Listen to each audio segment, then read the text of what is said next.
Israel, so just to establish some facts, the Nazis massacred 6 million Jews. We'd have no disagreement on that. A barbaric, horrendous regime. Absolutely. They stuck them in concentration camps and killed them. Absolutely. Now, whatever's happening in Israel and Palestine, Israel, Gaza, West Bank, call the areas what you want, there is not a genocide of 6 million Palestinians. No, it's not. The Palestinian population is growing every single year. Okay. So you're saying one entity has to commit genocide for it to be evil? No, I'm saying, so I could say that the Muslims are like Nazis. Okay. And if I said that, you'd expect me to bring a burden of proof. Yes. And I'd stumble and I wouldn't be able to show you any of it because there is no history of the Muslims trying to massacre the Jews. Let me explain. I don't think the state of Israel is like Nazis. It has its own evil ways to do things. Every example is unique in its way. Genghis Khan, we can't do a comparison between Genghis Khan and the Nazis. We can't do a comparison between, for example, Tamerlane or Crusaders and the Nazis. They were all evil in their own unique way.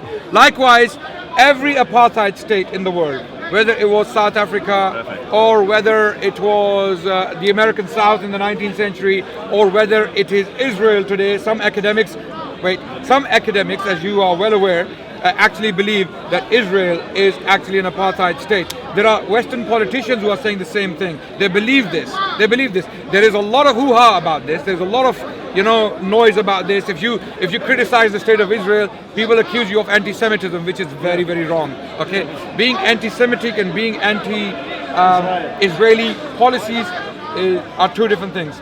If you are anti-Israeli policies in Palestine, you're not anti-Semitic. You're not against the Jewish people. You are against what Israel as a state is doing to the Palestinian people. So you're running around a lot, but let's just stick on one thing. So the Nazis and apartheid. So your analogy, the apartheid analogy is a great one. Yes. In apartheid South Africa, there was segregation between blacks and whites. They couldn't drink from the same water fountains. They couldn't attend the same educational institutions. Yes. In Israel, Arabs have complete equality with Jews. And Arab judges have sent Jewish prime ministers and Jewish presidents to jail. There is not one Muslim country in the world where a Jewish judge has sent a Muslim prime minister, a Muslim caliph, or a Muslim president to jail. The analogy of apartheid is objectively false, and you will not be able to find one example of any apartheid laws within Israel. Okay, let's talk about the reality on the ground. Are you aware of the restrictions? Or are you aware on the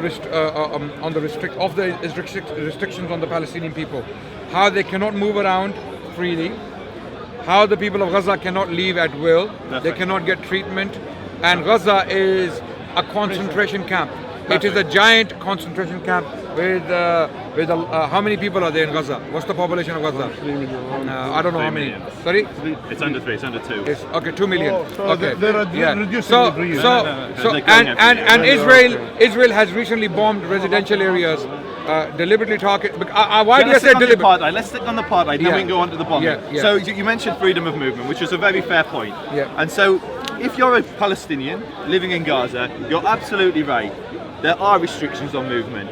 If you're a Palestinian living in the West Bank, they cannot leave. So let me finish. They can find. Adnan, I listen to you. Just please give me the same courtesy. So with Gaza has 2 borders. Israel and Hamas have been at war since the 80s. Israel and Gaza have been at war since basically 67. Israel and the Egyptians, who conquered it beforehand, have been at war since the 48. Israel has basically been at war with that region for the last 71 years. Gaza has 2 borders. It has one with Israel and one with Egypt. There is no freedom of movement between Egypt and Gaza, which are basically the same people. They're both Arabs. Al-Masri is one of the most common surnames in Gaza, which means the Egyptian. And so if any nation were to give freedom of movement to the Palestinians that were living in Gaza, it wouldn't be Israel, because Israel is at war with Gaza. It would be Egypt, because they're the same family. Good point. And so my point is, it's very easy to blame Israel for everything. Have you been to Gaza? I've been to the crossing, I've been to the Erez crossing. I can't go inside. I've been to Gaza. Which year? 2009. Was that within the PAL? When Gaza was bombed, yes, and many people died, I took aid to Gaza. I only went as a humanitarian aid worker, and I delivered aid, and I saw the destruction with my own eyes, and I saw what the Egyptians did to the people of Gaza. Now, you make a very good point. It should be the Egyptians, the Muslim brothers of the people of Gaza, who should. But is Egypt an independent state currently in the Middle East? So I would say it is as sovereign as Israel is No, sovereign. it's not. It's not. Okay, you're now, Egypt, now I know, I know for a fact, orders come directly from Israel to Egyptians. Egyptians are told, They say that the soldiers, they cannot hold even their own weapons. Yes, they can't. They can't. You see, the Egyptian people, if it was for Egyptian people, if it was for... The life example, by the way, for he was not just only for the Palestinians, even for the Muslims. There is a revered sister. She could speak. She went to Palestine just to visit Jerusalem. That's all what she was. That's all her guilt. That's all her sin. They put her in the airport, in Tel Aviv airport, and then they jailed her overnight. They put her in jail. Why? Until now, she doesn't know why it was happening. Just because she was wearing the headscarf, and she's a revert. Even she said, "I'm a revert." She wasn't born as a Muslim. And when she accepted Islam. It happened to me. It happened to me. So we have a lot of examples. I went to the Israeli border from the Jordanian side as a teacher. No weapons. I'm not a politician. I was searched for 3 hours. Everyone is, not that I was singled out. Everyone is searched. You have to go through humiliating searches at the border, and you see these Israeli kids walking around mocking the Arabs, mocking on their faces, taunting them, and saying all kinds. I saw it with my own eyes. Wait, let me finish. I saw it with my own eyes. We were patient, and they told me, "You do dawah?" I said, "Yes, I do dawah." A young lady in her early 20s, she interviewed me. She said, "Why are you here?" I said, I'm here as a teacher. I'm here as a pilgrim. I simply want to go to Al-Aqsa. I want to visit. I want to pray. I want to teach Muslims about the importance of Al-Aqsa. She said, "You do dawah." We checked. "You do dawah?" I said, "Yes, I do dawah. Dawah is beautiful." She said, "Okay." And she comes back to me. She goes, "You're not allowed. You cannot go because you do dawah." Okay. So, come on. You can talk to people. You can try to deceive people about what Israel is doing. But we're not living in a cave anymore. We're not living in a cave anymore. No. Can I please respond? Yeah. Can you let him respond? I've been 9 hours to check me out in the border. Okay. So what's the difference between you and me? So What's the difference? What's the point you're making? By the border to go to Jerusalem. Right. 9 hours in custody. They didn't allow me. They didn't allow me. They didn't allow me. Can I? Adnan, focus on me. Focus on me, because I can actually give real. So this is the problem. It's good for not allowing you. Doesn't matter. It doesn't make it nice. Can you let Joseph speak? Please let me speak. So, two things. First and foremost, if I went to Gaza, it's not I wouldn't be allowed in, I'd be killed. Literally killed if I went to Gaza. That's why I don't go there. Any Jew that enters Gaza would be killed. So you can walk around as a Muslim. There's a video online, anyone can see it. Sheikh Solomon Ghani, who you're probably friends with, you probably know. There's a video of him talking at the Western Wall, at the Kotel, saying that the Jews are praying for its destruction, which is a nonsense. Jews don't pray for the destruction of Masjid Al-Aqsa, but he's literally almost cursing out Jews at our holiest place. The holiest place is if he did that, he's wrong. No, I'm not saying that. But what I'm giving an example is many Muslims go on Hajj or go on pilgrimage. Of course, you're right. To Masjid. To be very fair, you're right. And I would imagine. I know Muslims who are there right now. Yeah, and I would right now in Ramadan they're in Al-Aqsa. Alhamdulillah, those Muslims there. It's a very important for Jews and Muslims to visit this site. It's the only way we make peace. So are you saying? Can I ask one question? Yes. Was your denial of entry to Israel after you'd visited Gaza? Yes. And I would imagine that would have more as a security threat. You would have been considered more of a security threat than, say, Sheikh Solomon Ghani, who's coming from London to Israel. Had you come directly to Israel, you probably would have possibly. That's a fair point. I understand that because I went to Gaza, so the assumption could be that he went to Gaza, so he's a red dot on him. And I will also add that there are racist Israelis. Yes. Just like there's racist British people, and there's racist Arabs, there are many racist Israelis. You have as many racist because Israelis the ones I saw at the border were very racist. They were very, very ugly people. Their behavior was very ugly. I can't talk for your. Come on, you want to have the best people at the border. You want to give a good impression of your state. You want to. If I had, and to be fair, we have this problem in Saudi Arabia. We have this problem with Saudi Arabia. We are not an unjust people. We don't do injustice, right? When you go to Saudi Arabia, we get complaints that some of these Saudi visa, immigration officers, they're very bad. Not all of them, some of them, and we complain about them. We talk about them. Not that we are unfair, we are unjust, no. But when it comes to Israel, right, there is a specific point. They are repeatedly killing Palestinians. Civilians, children, they just bombed a residential area. In Ramadan, they With the bombed. greatest respect, most Jews just lost pay. Israel's a very small community, and there were 650 rockets fired into Israel. I know there's an Englishman who I'm friends with. His house was destroyed. So there is conflict. There is death on both sides. There is death on both sides. What I think is fundamentally important here is the border of Gaza. Yeah, there is an existential threat to Israel. Israel faces annihilation every breathing moment of its existence. Saudi Arabia doesn't. Do you think the Israeli government is occupying land unfairly? So unfairly. So this is changing the conversation. If you come and sit in my sitting room, I have a very nice sitting room. You come in with a gun, with an Uzi. You come in with an Uzi, Israeli made in Israel. You sit in my sitting room and you tell me, your wife, your children in the toilet. Okay, my parents in the kitchen. Go and die there, and do not leave. Don't leave the toilet. If you leave the toilet, we're going to shoot you in the chest. Okay, and then people come from outside to help us. Oh, let them come into the living room. They want their living room back. And then what happens? You spray the Uzi. Shh. Uzi, you've seen Uzi, yeah? It's very fast when it shoots, yeah? In the movies we have seen it, right? I've never seen one in my life, by the way. So, Miami Vice, there used to be a movie back in the day, yeah? So how do you feel about that? Okay, perfect point. So the Sheikh here is from Jordan, yeah? So the reason the West Bank is called the West Bank is because it's considered the West Bank of Jordan.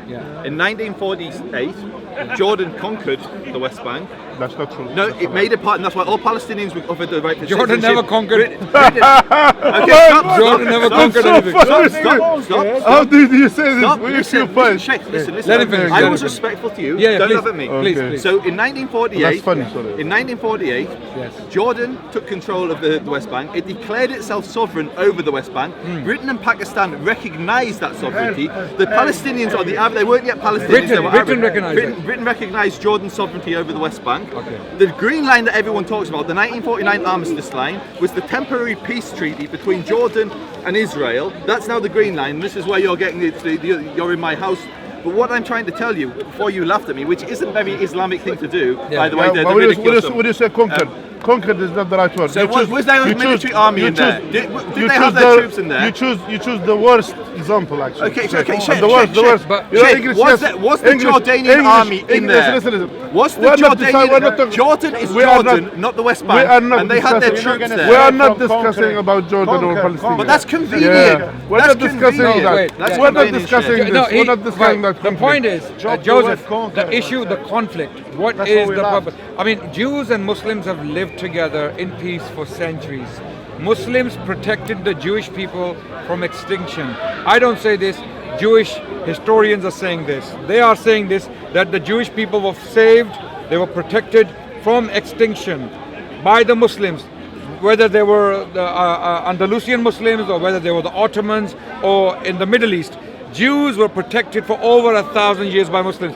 What changed suddenly? Why are now no Jews in the Arab world? Why is this conflict there?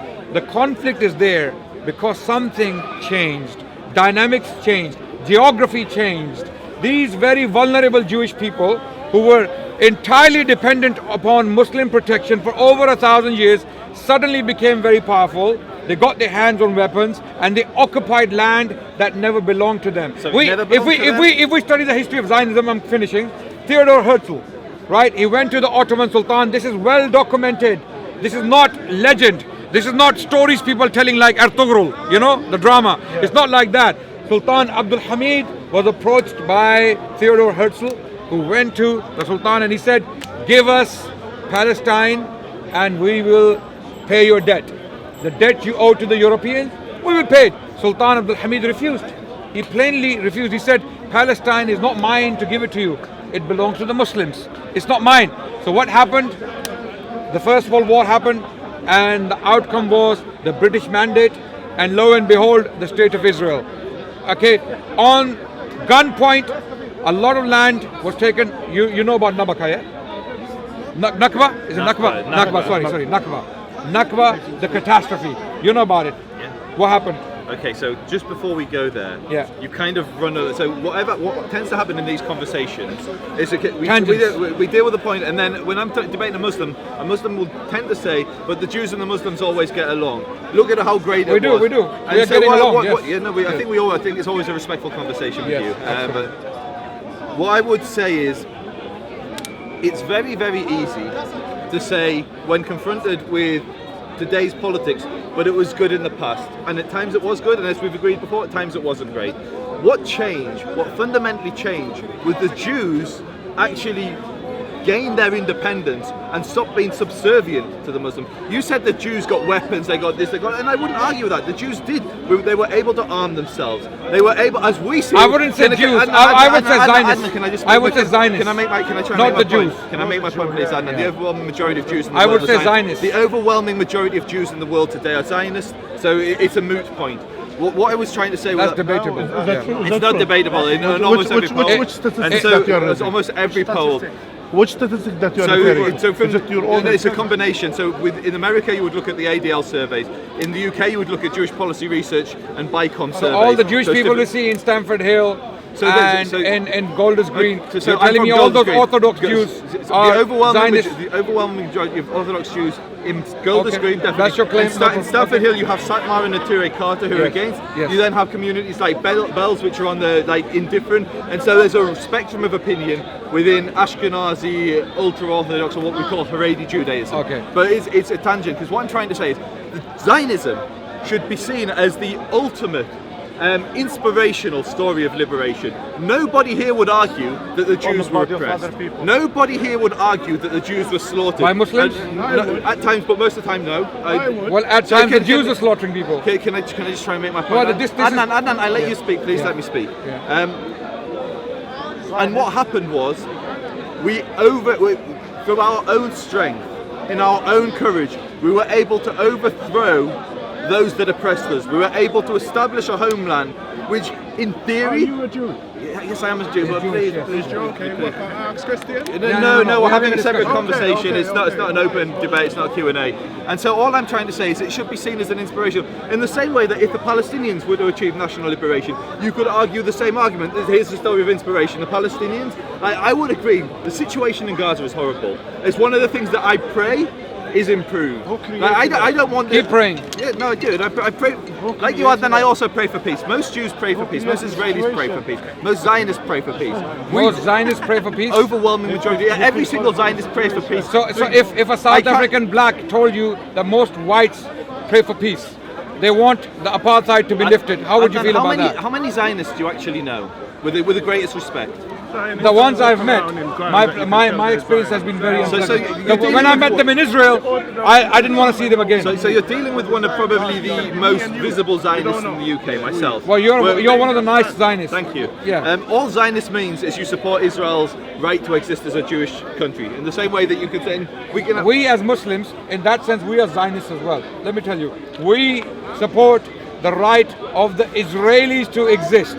We support, as a sovereign let nation. me clarify, we support the right of the Israelis to exist, and not only exist with prosperity, with peace and love and compassion. We support all that, but we do not support the right of the Israelis to live in someone else's living room. Okay, so let's get that's the distinction. Let's come back to the is that clear? So we love the Jewish people as our brothers in humanity.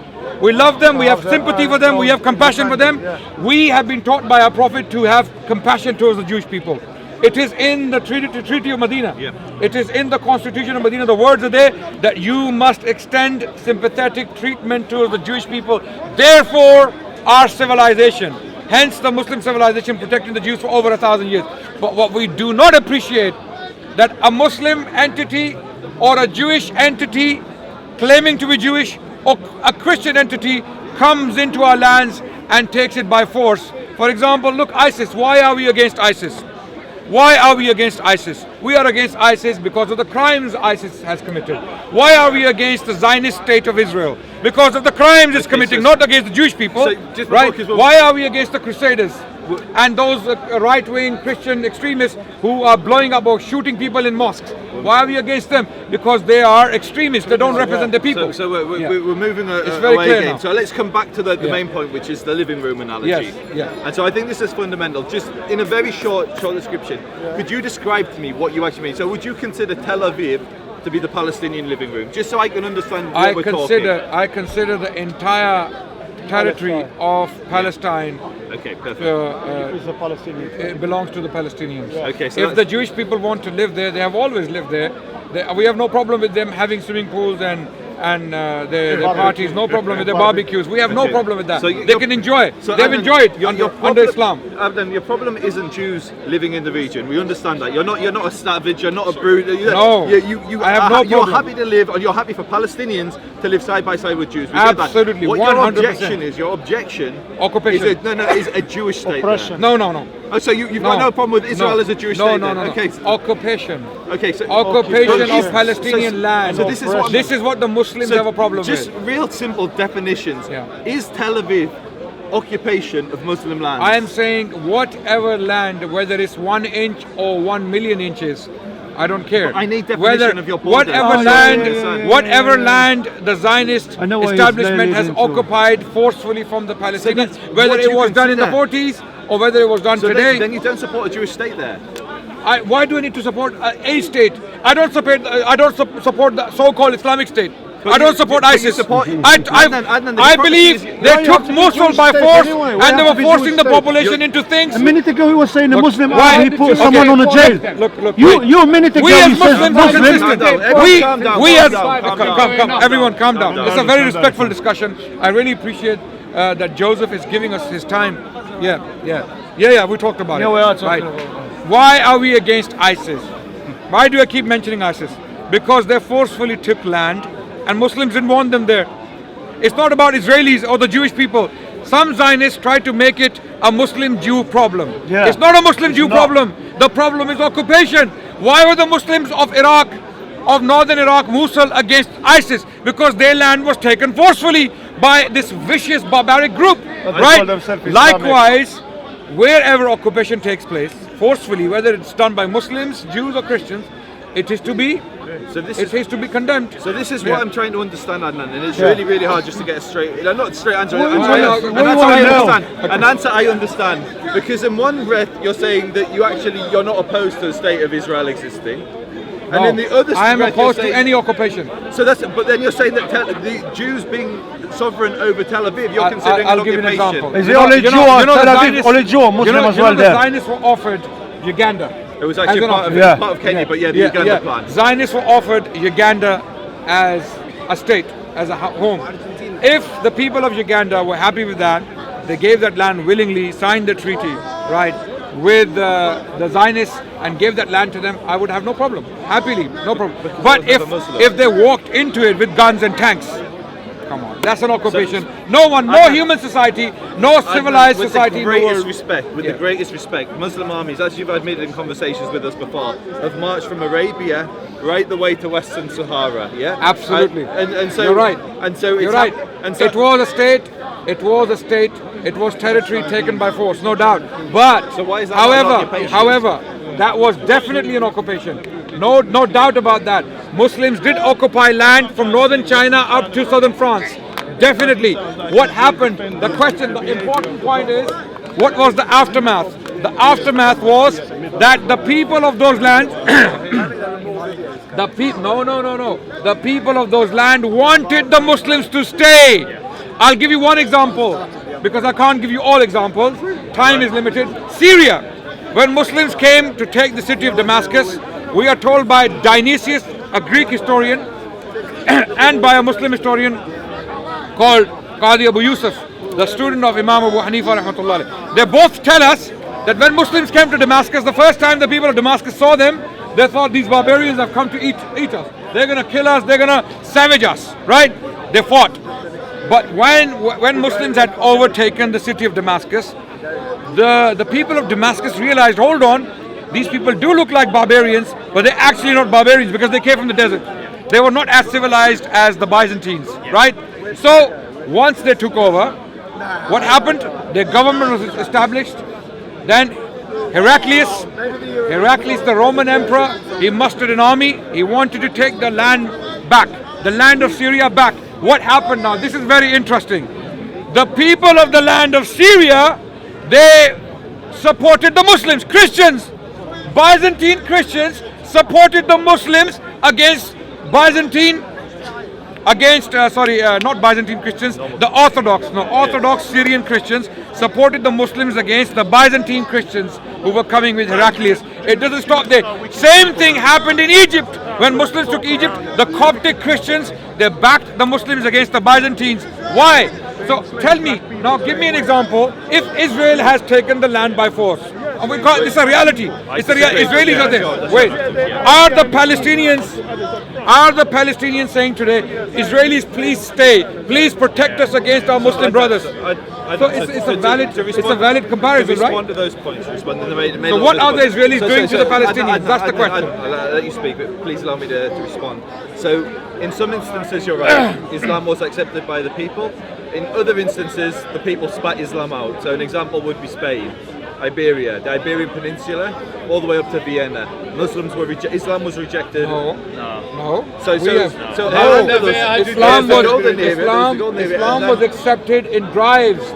People, Christians. How do I know this? 850s. Paul Alvarez, a Spanish historian, complaining about Christians coming to Islam. He writes, Paul Alvarez, go and check it out. Google Paul Alvarez, Alvarus, Paul Alvarez. He writes that our youngsters, Christian youngsters, are reading Muslim philosophy, Muslim poetry. They can utter better poetry than the Arabs themselves. They have abandoned the Latin commentaries on the scripture and they are becoming Muslims in droves, right?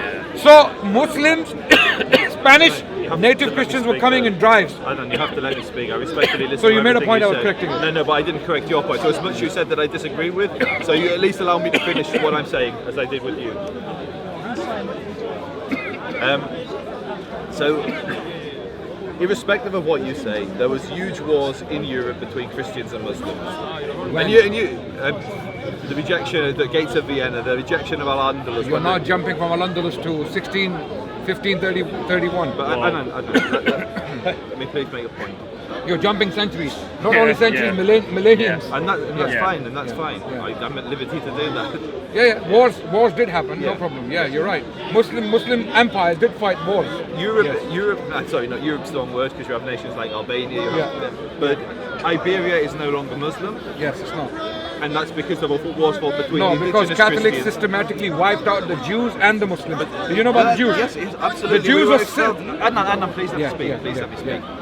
And so I think it's a separate conversation. It is. So I think if we bring it back to Israel. So one of the things I struggle with when I talk to not just you, to many Muslims, and not just many Muslims, many people who are pro-Palestinian, they will say that they support a two-state solution. They will say that they support an Israel alongside of Palestine, But then they will talk about Tel Aviv as being occupied. Now I want to make my point now. For a Jew, Jews lived like Muslims throughout the Ottoman Caliphate. We lived throughout most Caliphate, and many of them, as we've had conversations in the past, many of them the Jews were treated very well, and in others they weren't treated so great. It's not fair. The difference with this conversation is, you're saying that for you, Israel, it's not just that it's Arab, it's that it's Muslim. Because you would reject if it were the Christians that established a kingdom or Crusaders. Exactly. The Muslims did the same thing. You would reject their claim to the land. So what you're basically saying Crusaders, is, can I just? The Ottoman, it wasn't the Ottomans that first took it, but the Ottoman Empire and the previous Khilafah, they defined what was Muslim land.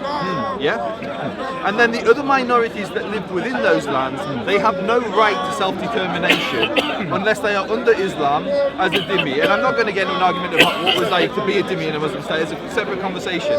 What I'm saying is, Jews have a right to a land there. Arabs have a right to a land there. Muslims have a right to a land there. I'm not saying the Sheikh's people in Jordan don't have a right to Jordan, even though the rulers of Jordan are from Arabia. You're making a fair point.